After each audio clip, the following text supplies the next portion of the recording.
السلام عليكم ورحمة الله وبركاته.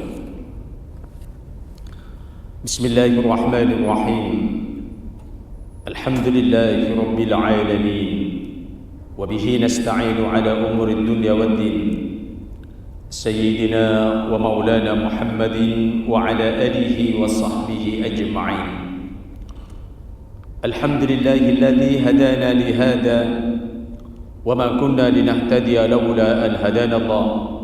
والصلاة والسلام على رسولنا محمد بن عبد الله وعلى آله وأصحابه وأهل بيته المطهرين، أما بعد، فإن أصدق الحديث كتاب الله، وخير الهدي هدي محمد صلى الله عليه وسلم، وشر الأمور محدثاتها، وكل محدثة بدعة، وكل بدعة ضلالة، وكل ضلالة في النار. الحديث أو كما قال رسول الله صلى الله عليه وسلم. قال الله تعالى في كتابه الكريم: أعوذ بالله من الشيطان الرجيم، بسم الله الرحمن الرحيم.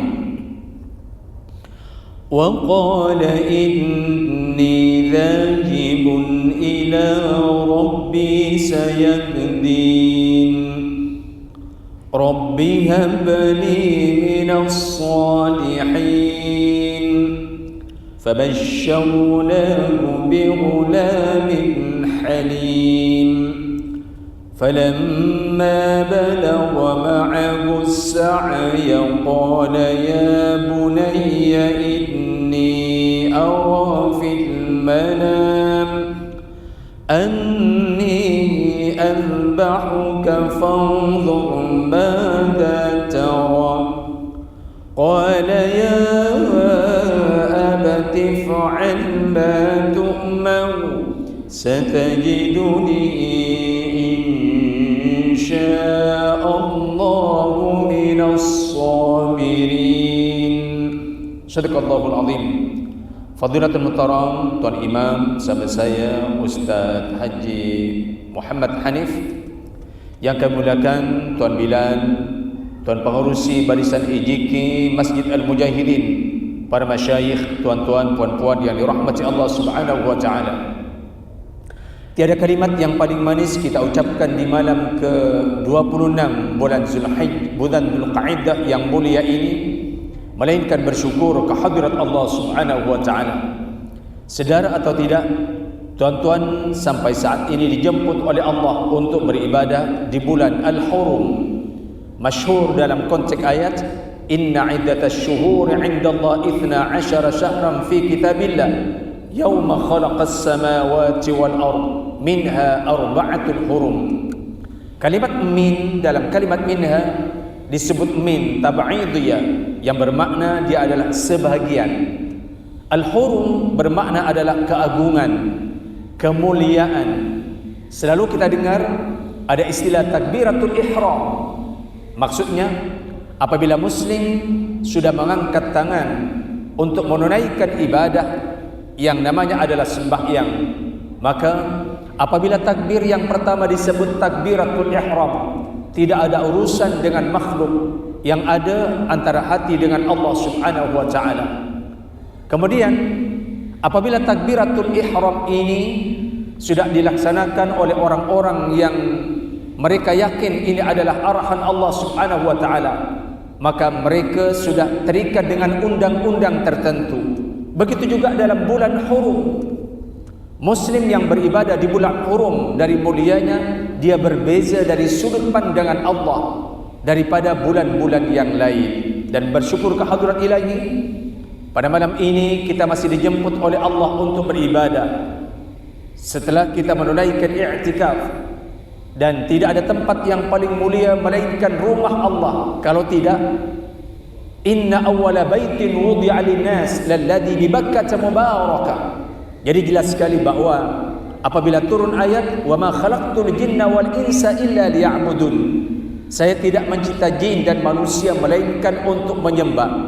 Cara menyembah yang pertama kali yang Allah wajibkan dalam konteks ayat, dia adalah sembahyang.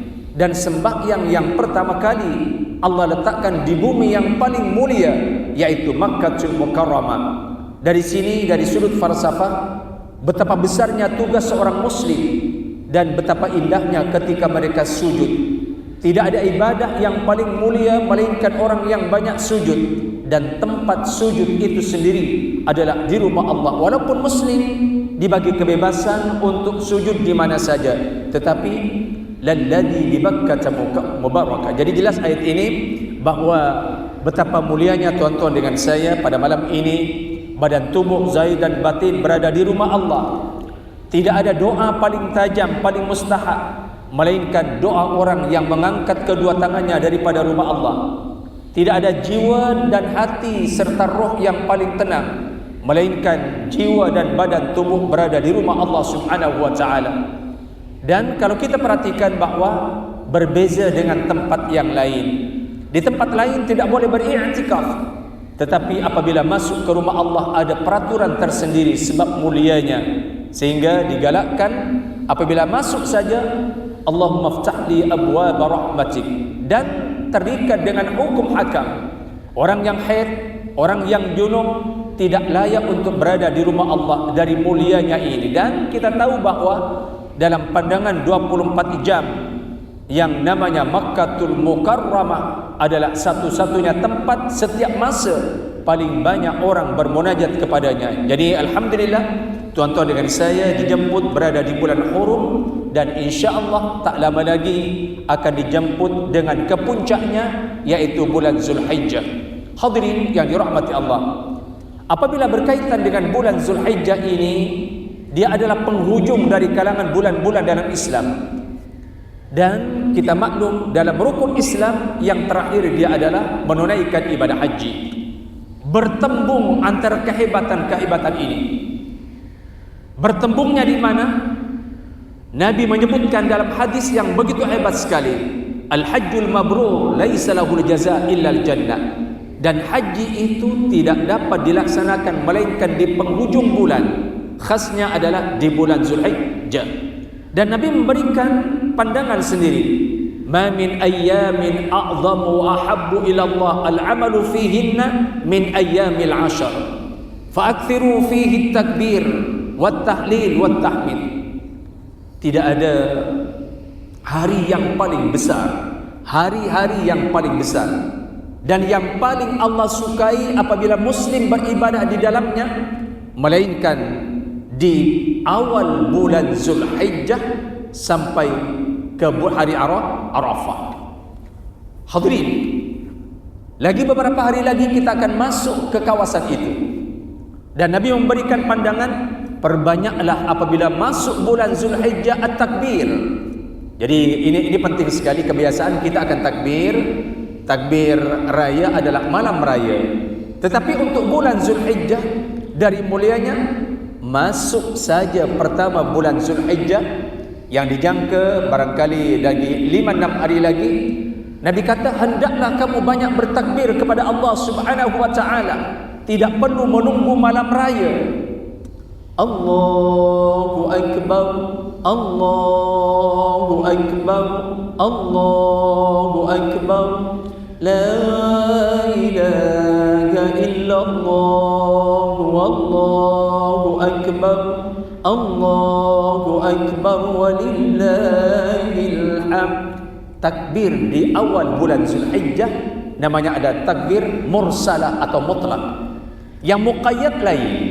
Yang muqayyad adalah terikat, maksudnya di antara tempat-tempat takbir masuk bulan Zulhijjah adalah setiap lepas sembahyang. Bila dia?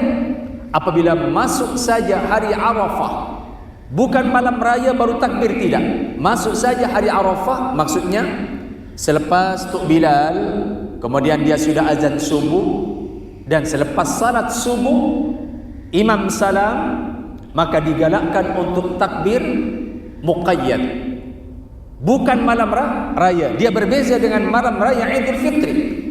Malam raya Idul Fitri kita akan takbir ketika masuk malam, sebab malam itu diisytiharkan bulan sabit akan keluar. Tetapi hari raya Idul Adha dia sangat berbeza. Pagi subuh saja sudah digalakkan setiap individu, sama ada menggunakan pakai takbir mursala atau muqayyad selepas sembahyang. Allahu Akbar, Allahu Akbar, Allahu Akbar, La ilaha illallah, Allahu Akbar, Allahu Akbar, walillahil hamd. Lalu ada apa dengan takbir? Kita teliti satu persatu. Hadirin, di antara nama Rasul yang paling banyak diulang-ulang oleh Allah selepas Nabi Musa adalah Nabi Ibrahim alaihissalam. Yang kedua, nama Nabi Ibrahim dalam Al-Quran diulang-ulang oleh Allah dari banyak surah dan banyak ayat. Bahkan dari mulianya Nabi Ibrahim, Allah letakkan khas surah Ibrahim. Seakan-akan tidak ada istilah Safa dan Marwah melainkan keluarga Nabi Ibrahim. Seakan-akan tidak ada istilah Arafah tanpa Nabi Ibrahim. Seakan-akan tidak ada istilah Mina dan sejarah Mina yang begitu besar tanpa insan yang namanya Nabi Ibrahim. Nabi Ibrahim alaihissalam, maksudnya dia adalah Abul Umam. Ibrahim ini adalah bahasa Ibrani. Dia bukan bahasa Arab, dia bahasa Ibrani. Maksud dia adalah Abul Umam, bapa kepada umat. Kalau Nabi Adam, Abul Bashar, sebab dia adalah orang pertama. Dan Nabi Ibrahim sendiri adalah keturunan kepada Nabi Nuh alaihissalam. Jarak antara Nabi Ibrahim dengan Nabi Nuh 1640 tahun. Ketiga, tidak ada keluarga yang semua keturunannya menjadi rasul melainkan keturunan Nabi Ibrahim.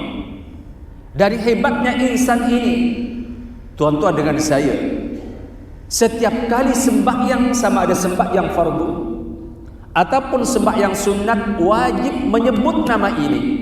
Kama sallaita ala Ibrahim wa ala ali Ibrahim wa barik ala Muhammad wa ala ali Muhammad kama barakta ala Ibrahim wa ala ali Ibrahim fil alamin innaka Hamidum Majid. 4 kali. Ada apa dengan nama ini? Di mana Nabi Sulaiman? Di mana Nabi Musa? Di mana Nabi Isa? Dan mana Rasul yang lain? Kenapa mesti menyebut nama Nabi Ibrahim terlebih dahulu, baru nama Nabi Muhammad sallallahu alaihi wasallam? Kita teliti dari sudut tafsir. Apabila Allah berbicara tentang kisah Nabi Yusuf alaihissalam, Allah jelaskan ayah Nabi Yusuf, yaitu Nabi Yakub, anak kepada Nabi Ishak. Nabi Ishak adalah anak kepada Nabi Ibrahim. Kemudian Allah bongkar adik-beradik Nabi Yusuf, tetapi Allah tidak berbicara anak kepada Nabi Yusuf dan ibu kepada Nabi Yusuf. Apabila tuan-tuan teliti kisah Nabi Musa alaihissalam, Allah bercerita tentang ibu kepada Nabi Musa yang mendapat wahyu daripada Allah supaya nantinya anak ini diletakkan di dalam peti untuk dijahannamkan di sungai Nil. Dan Allah berbicara dalam Nabi Musa alaihissalam begitu hebat sekali, yaitu saudaranya, yaitu Nabi Harun, satu-satunya nabi, satu-satunya rasul yang diangkat oleh Allah menjadi rasul atas permintaan rasul. Siapa dia? Nabi Harun alaihissalam. Okey. Tetapi Allah sama sekali tidak berbicara ayah kepada Nabi Musa alaihissalam. Kita teliti dari sudut tafsir. Apabila melibatkan Nabi Ibrahim alaihissalam, kita akan jumpa titik temu semuanya bergerak, semuanya berjuang. Hebatnya Nabi Ibrahim sebab besarnya ujian pengorbanannya. Yang kedua, sebab kekuatan kesabarannya. Hadirin, betapa indahnya insan ini. Jadi maaf kalau ini orang mana-mana, orang Boyan, saya orang Boyan, orang Madura, orang Jawa, ada nama Ibrahim, tetap bukan Nabi Ibrahim itu. Walaupun dia sebagai tafaul saja. Kita tengok hadirin, bagaimana Allah letakkan dalam Al-Quran tentang pengorbanan insan ini. Beliau dilahirkan di mana? Tidak dilahirkan di Jawa itu. Nabi Ibrahim dilahirkan yang namanya adalah satu kawasan. Dalam konteks agama, semua agama itu, agama Yahudi mengaku dia adalah orang dia. Orang Kristen mengaku Ibrahim adalah orang dia. Tapi turun ayat, "Ma kana Ibrahimu Yahudiyan wala Nasraniyan, walakin kana hanifan musliman." Kebiasaan, kalau orang hebat, orang bawaan dia akan mengaku dia adalah orang dia.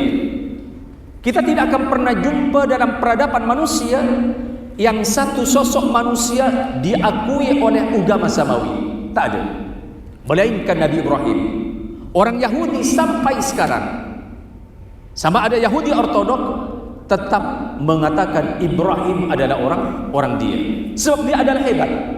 Begitu juga orang Kristen. Tetapi turun ayat, "Maka Ibrahim Yahudiyan wala Nasraniyan, walakin kana hanifan muslima."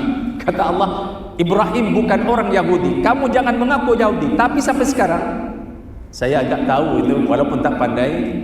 10 hari berada di bumi Al-Aqsa Asy-Syarif. Ya, bagaimana reaksi orang-orang Ortodok kalangan mereka? Ibrahim bukan orang Yahudi, Ibrahim bukan orang Kristen, tetapi dia adalah Muslim. Itu satu. Yang kedua, hadirin yang dirahmati Allah, beliau dari semua kitab, sama ada Taurat, sama ada Injil, berbicara tentang Nabi Ibrahim. Ada pandangan dia dilahirkan di kawasan Ur. Jelas, tuan-tuan boleh baca buku tentang peristiwa Nabi Ibrahim, yaitu satu kawasan di Irak pada masa pemerintahan Babilonia, di kawasan Mesopotamia dan Anatolia. Jelaskan, pada waktu itu sebelum Nabi Ibrahim dilahirkan, tengok, tidak kurang ratusan tahun mereka tidak kenal Tuhan. Ada pandangan 200 tahun tidak kenal Tuhan langsung, sehingga kebiasaan mereka adalah menyembah berhala-berhala. Berhala yang paling famous adalah berhala Si. Mereka menyembah bintang, menyembah bulan, menyembah matahari, tak kenal langsung Tuhan.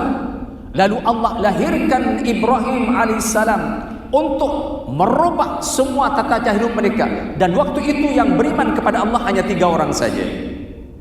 Bayangkan, 3 orang akan merubah dari sudut cara hidup manusia. Itulah Nabi Ibrahim, yaitu Siti Sarah. Siti Sarah ini daripada Mesir, kemudian Siti Hajar daripada Syam. Syam maknanya Jordan, Palestin, Syria, Lubnan, itu Syam. Okey. Kita tengok Nabi Ibrahim ini. Apabila Allah bongkar nama Ibrahim alaihissalam, ujian demi ujian, kawin dengan Siti Sarah, Allah stop dzurriyyatnya. Sehingga dalam ayat, wa qala inni dhahibun ila rabbi sayahdi rabbi habli minas salihin fabasyarnahu bighulamin halim. Ada maklumat, beliau diarahkan oleh Allah untuk khatan. Umur beliau berapa? Tidak kurang 80 tahun. Ada pandangan 90 tahun. Maksudnya waktu itu Nabi Ibrahim belum ada zuriat lagi. Dan peristiwa itu selepas Nabi Ibrahim selamat daripada dibakar. Yang hebatnya Nabi Ibrahim terkenal dengan keberaniannya. Itu Nabi Ibrahim sangat-sangat ditonjolkan oleh Allah keberaniannya. Mana tidaknya, bukan calang-calang apa yang digerakkan oleh Nabi Ibrahim. Pertembungan pemikiran dengan ayahnya Azar. Walaupun dalam ilmu tafsir ada pandangan Azar itu adalah pakcik dia, bukan ayah dia. Okey, itu bukan isunya. Tetapi ingat, apabila terjadi pertembungan pemikiran tentang ketuhanan, Nabi Ibrahim diusir daripada rumahnya sampai meninggal tak berjumpa dengan ayahnya. Dia coba merayu kepada Allah untuk mendoakannya, tapi kata Allah, dia adalah bukan ayahmu. Sama dengan Nabi Nuh. Bagaimana dengan Kan'an? Sebagai manusiawi, dia sayang dengan Kan'an. Dia coba mendoakannya, tapi kata Allah, dia adalah bukan anakmu. Hadirin, keberaniannya begitu luar biasa. Bayangkan, bukan hanya menentang apa yang disembah oleh raja-raja waktu itu, bahkan asnam, berhala yang menjadi darah daging mereka dihancurkan oleh Nabi Ibrahim. Mustahil dia buat macam ini melainkan sebab keberaniannya. Yang kedua, Nabi Ibrahim terkenal dengan insan yang pakar dalam bidang hujjah, bermunaqashah untuk mencari kebenaran. Hadirin, hebat sekali Nabi Ibrahim. Hujjah itu adalah penting dan Islam adalah agama hujjah. Apabila yuqalu lahu Ibrahim, sebab apabila semua orang pergi ke pesta yang penuh dengan noda dan dosa, Nabi Ibrahim pura-pura pergi, tapi di tengah jalan dia pura-pura pingsan. Memang dia tak nak ikut, sebab pesta itu penuh dengan kemaksiatan, dan Nabi Ibrahim sudah tidak percaya dengan apa yang dipikirkan oleh mereka. Diuji oleh Allah, ternyata ada seorang perempuan ajuz yang lanjut usia yang nampak ketika Ibrahim balik confirm yang menghancurkan berhala itu dia adalah Ibrahim. Semua maklum dalam Al-Quran bagaimana hukuman yang akan diterima oleh Nabi Ibrahim alaihissalam. Dia terima dengan lapang dada, tapi dia yakin ada Allah. Apabila manjanik, boleh dikatakan tidak ada dalam sejarah dunia orang mengumpulkan kayu bakar yang paling besar melainkan kayu bakar yang akan membakar Nabi Ibrahim. Dia santai saja, dia yakin ada Allah. Apabila diletakkan dari atas manjanik, Nabi Ibrahim hampir terbakar, hampir sampai kepada api. Ja'al malaika, datang malaikat yang menawarkan untuk bagi bantuan. Apa kata Nabi Ibrahim? Amma minka fala, amma minallah bala. Kalau bantuan datang darimu dari malaikat, saya tak mau. Apabila bantuan datang daripada Allah, iya. Itulah turun ayat. Tuan-tuan saya tahu, ya narukuni bardan wa salaman ala Ibrahim. Hadirin, bagi saya sejarah ini cukup hebat sebelum kepada korban yang biasa kita akan laksanakan dan hukum hakamnya. Tapi yang pasti ujian demi ujian di dunia ini sangat luar biasa yang terjadi kepada Nabi Ibrahim. Apabila menjelang umur 90 tahun, bayangkan, saya rasa depan saya ini belum lagi ada yang 90 tahun. Atas berkat doa itu, Rabbi habli minas salihin, di mana beliau berdoa, ada pandangan di Al-Aqsa Asy-Syarif. Ada satu maklumat, kalau tuan-tuan masuk ke Dome of Rock, tidakkah di bawah itu ada gua ke bawah itu? Ada makluman, disitulah tempat Nabi Ibrahim bermunajat dan disitulah Nabi Khidir di Al-Aqsa Asy-Syarif. Dome of Rock kemudian ada di bawah dia. Itu sebagian maklumat, itu bukan hadis. Tetapi pasti apabila sudah merasa umur beliau sudah lanjut usia, tentu sebagai manusia dia ingin dzurriyyah. Dia berdoa kepada Allah, Rabbi habli minas salihin, ya Allah, kurniakanlah saya anak yang saleh. Tengok umur berapa? Tuan-tuan boleh cek dalam surat Ibrahim. Kita cek dalam surat Ibrahim tentang peristiwa itu. Kita tahu dalam surat Ibrahim begitu clear sekali tentang hal ini. Tengok ayat ini. Alhamdulillahilladzi wahabani 'alal kibari Ismail wa Ishaq. Inna rabbi lasami'ud du'a. Segala puji bagi Allah yang mengurniakan dzurriyyat alal kibari ketika umur saya sudah lanjut usia. Tuan-tuan boleh cek muka surat 260 Ibrahim. Alal kibari, maksudnya sebagian pandangan umur beliau sudah 90 tahun kurang lebih baru ada dzurriyyat. Sebagai insan kita nak dzurriyyat, tetapi ingat niat Nabi Ibrahim alaihissalam ketika berdoa, Rabbi ja'alni muqimas salat.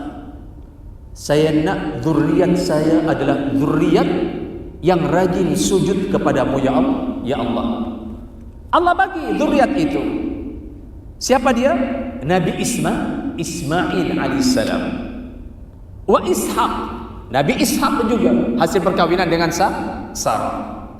Tapi bayangkan, lama tak ada anak, kebiasaan kita ingin bermanja dengan anak, ya, bermain-main dengan anak. Tapi kata Allah tidak.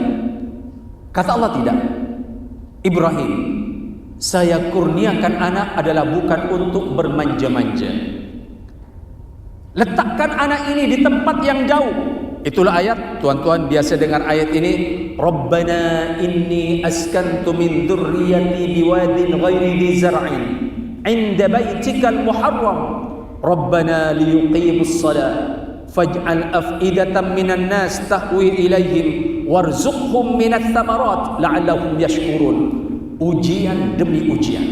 Hadirin, lahir anak ini masih baby, masih kecil lagi. Diletakkannya anak ini dengan istrinya kosong. Biwadin ghairi dzi zar'in, di lembah yang kosong.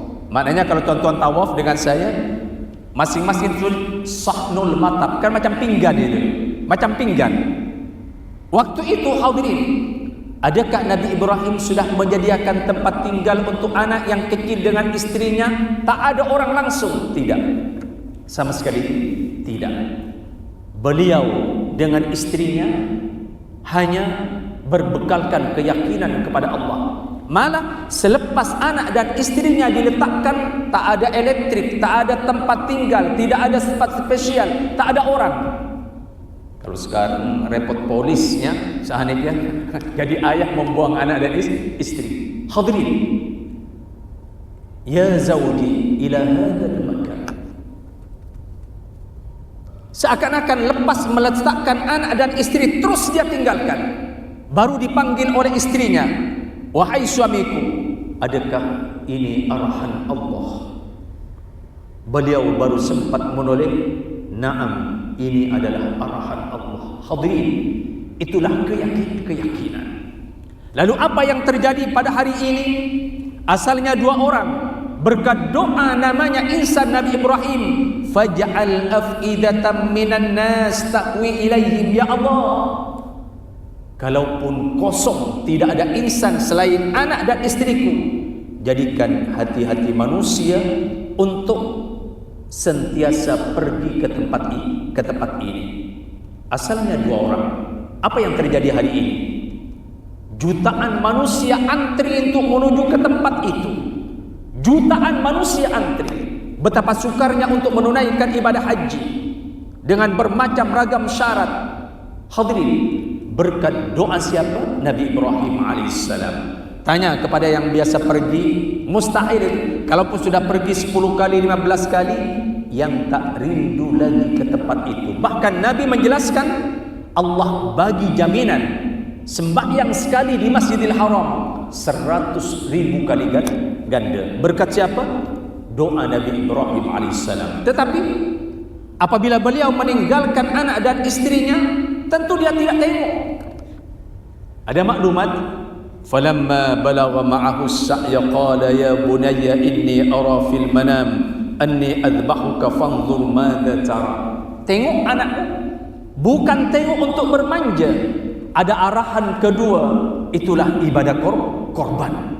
La haula wala quwwata illa billah. Jadi kalau kita mengaku kita adalah orang yang paling besar ujiannya dalam hidup, macam-macam ujian, setiap keluarga dia mesti ada perasaan. Sama ada mereka berada atau tidak, jadi apa atau apa, mesti merasakan saya adalah orang yang paling besar ujiannya dalam hidup. Bagaimana dibandingkan Nabi Ibrahim? Bainas sama'i wal ardh, jauh sekali. Ujian yang menimpa tuan-tuan dengan saya jauh sekali. Itulah mulianya seseorang mesti melalui ujian. Dan turun ayat, fasbiru kama sabara ulul azmi minar rusul. Begitu juga jawaban anak yang kecil ini apabila Nabi Ibrahim bagi tahu tentang persoalan ini, qala ya abati if'al ma tu'mar satajiduni insyaallah minas sabirin. Sekali lagi jawabannya adalah sabar. Sabar adalah strategi. Sabar bukan menyerah. Sabar penuh dengan keyakinan. Sabar adalah bukan menunjukkan orang itu lemah. Hadirin, tidak kurang ada pandangan 200 kali dalam Al-Quran kalimat ini diulang-ulang oleh Allah. Sabar menjalankan perintah Allah, sabar menjauhkan diri semua dari larangannya, sabar apabila ada penderitaan-penderitaan, sabar apabila diuji dengan penyakit-penyakitnya.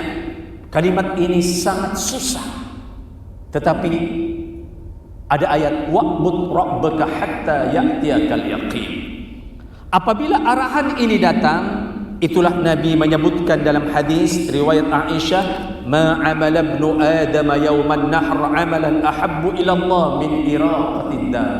Tidak lama lagi, mungkin lagi 13 hari, tidak ada amalan yang paling besar, yang paling Allah suka pada hari nahar, yaitu hari ke-10 Tasyrik, 11, 12, 13. Walaupun pandangan Abu Hanifah hari ke-14 sudah tidak boleh, hari ke-13 Tasyrik sudah tidak boleh berkorban.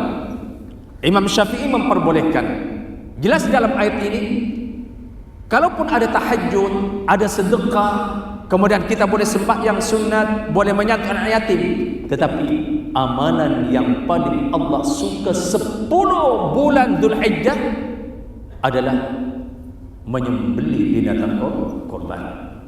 Dari kalimat ini, qala al-Hanafiyah, Imam Abu Hanifah berpandangan hukum berkorban dia adalah wajib fi kulli sana, setiap tahun. Lil qadir, bagi orang yang mampu. Saya tidak mampu, bukan tidak mampu, maksudnya untuk menjelaskan isi kemampuannya macam mana, itu pembahasan yang panjang.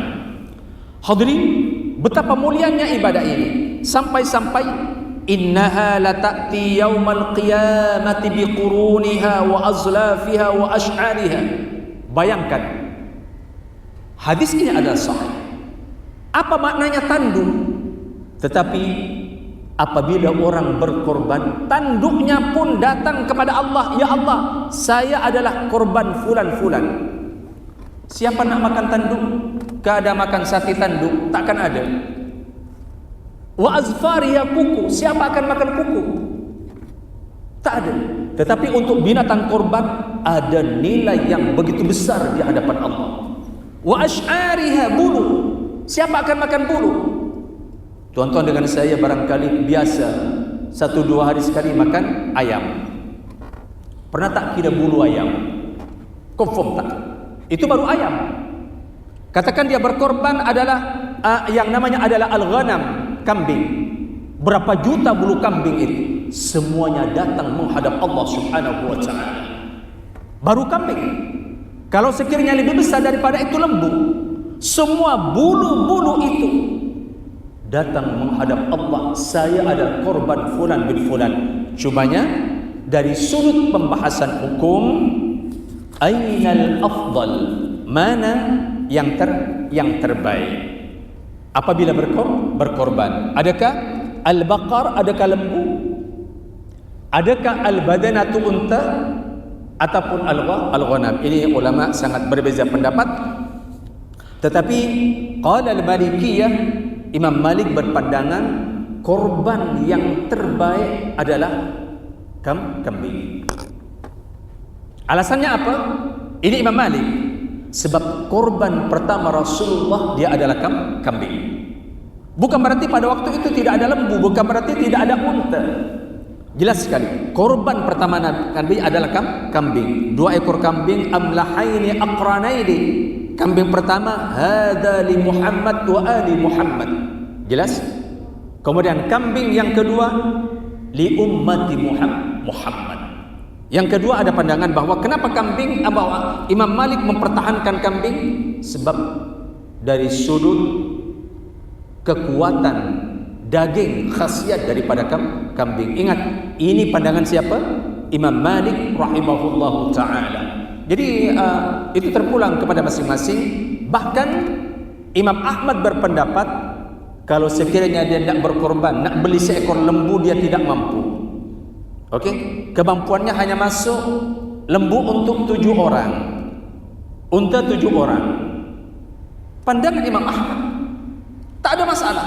Dia boleh beli kambing, niatkan untuk semua keluarga.